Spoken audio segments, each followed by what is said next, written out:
आज मैं एक गंभीर विषय लेके आया हूँ जो उत्तराखंड में कल जो त्रासदी हुई है, लैंडस्लाइड्स और मड का मिट्टी का आना, जिससे बहुत से लोग गायब हो गए, कुछ लोग मर भी गए।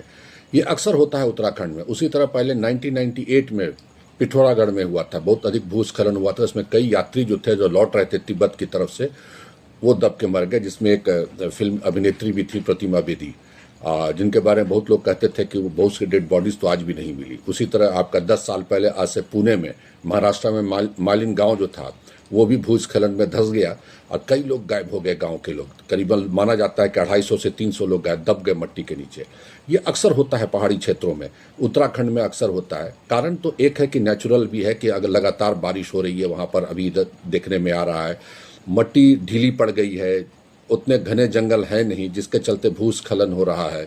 और सबसे बड़ी चीज़ क्या है कि उसमें हम लोग का भी इंटरफेरेंस हो रहा है कि जिस तरीके से हम लोग वहाँ के टोपोग्राफी को डिस्टर्ब कर रहे हैं, पहाड़ को मैदान बनाने में तुले हुए हैं, ब्लास्टिंग करके घर बना रहे हैं, कंस्ट्रक्शंस कर रहे हैं, ड्रेनेज पैटर्न जो है उसके बीच में हम लोग अपना ये इंट्रूजन्स कर रहे हैं, जिसके चलते आज ये स्थिति हमारे उत्तराखंड में देखने को मिल रही है। अभी लगातार ये बढ़ता जाएगा, स्थिति बहुत अच्छी नहीं है।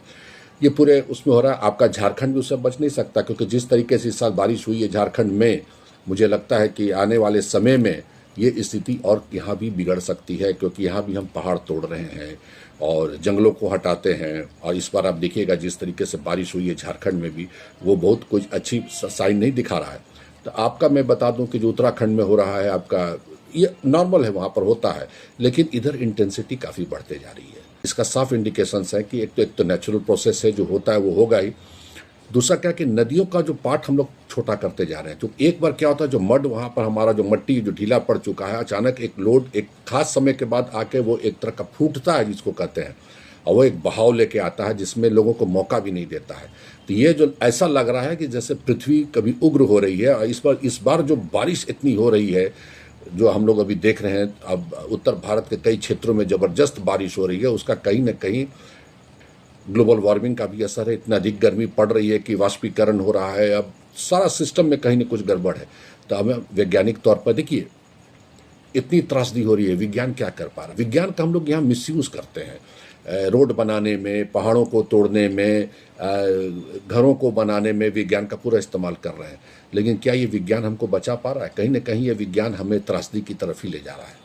तो जो स्थिति हमारी अभी उत्तराखंड में हो रही है, जो केदारनाथ में हुई, कितने हजार लोग मारे गए, जैसे हमने कहा पिथौरागढ़ में 1998 में कितने लोग दब गए, कहीं ना कहीं मनुष्य का भी इसमें रोल हो रहा है। एक तो नेचुरल है, मनुष्य उसको ट्रिगर कर रहा है अपने कंस्ट्रक्शंस के हिसाब से, पहाड़ों में मट्टी को ढीला करके, जंगल हटा के, नदियों का जो भी छोटी छोटी नहरें, नदियां जो बैलेंस करती थी ओवरफ्लो को, उसको भी आप बंद कर रहे हैं, हटा रहे हैं। तो ये त्रासदी तो हमको झेलने के लिए तैयार रहना पड़ेगा। और जो स्थिति आज हुई है उत्तराखंड में, जो हो रही है, कल जो हुई है, जो वीडियो देख के चिंतित हो रहे हैं, ये पूरे भारत में कहीं भी हो सकता है। अब जो स्थिति आ रही है, अब इस पर सचेत रहने की ज़रूरत है और लोगों में जागरूकता लाने की भी ज़रूरत है कि अब हम क्या करें, विज्ञान का कैसे इसका सही इस्तेमाल करें कि इस त्रासदी से हम बच सकें, न कि विज्ञान का ये इस्तेमाल करें कि इस त्रासदी को हम कैसे बढ़ा दें। तो ये बहुत गंभीर विषय है। जिनके घर के भी लोग गए हैं उनके लिए भी दुख है। और खासकर बारिश के समय में मैं लोगों से ही राय दूंगा, इतनी ज़बरदस्त बारिश में, अभी भी मैं आपको वीडियो बना रहा हूं, तो मैं अपने रांची का अपने निवास से, तो मैं देख रहा हूं बाहर बारिश हो रही है और इस वक्त गजब बारिश हो रही है। इन सब चीज़ों को देखते हुए खासकर पहाड़ी क्षेत्रों में लोग न जाएं, बचे जाने से, क्योंकि आपदा बोल के नहीं आती है। जिस तरीके से आपदा कल हमने देखा कि अचानक आ गई और पूरे घरों को बहा ले गई, तो इसके लिए हमें सचेत रहने की ज़रूरत है।